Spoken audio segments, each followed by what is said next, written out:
আমি ইব্রাহিম, জার্নালিজমের স্টুডেন্ট। আর এই ভিডিওটা যাবে ডিরেক্ট সোনিয়া ম্যামের কাছে। এই ওয়েট, সরি, দাঁড়ান। হোয়াট? করবো না কমপ্লেন, সরি। আর আমি তো স্মোক করি না, সে তো ওরা ডেহার দিছিল সেই জন্য। আপনি ভিডিওটা ডিলিট করে দেন না প্লিজ। বললাম তো, ভিডিওটা যাবে ডিরেক্ট সোনিয়া ম্যামের কাছে। আপনি এমন কেন করতেছেন? সরি বললাম তো। সে তো আপনার ক্যাম্পাসে স্মোক করার আগে ভাবা উচিত ছিল, রাইট? ভিডিওটা ডিলিট করে দেন না প্লিজ। ওকে ফাইন, করে দেবো, একটা শর্তে।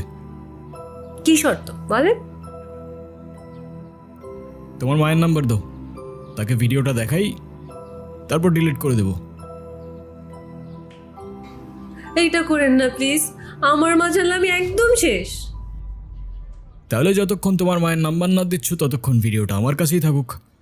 ডিলিট হলে তোমার মাকে দেখানোর পরই হবে। চললাম বস।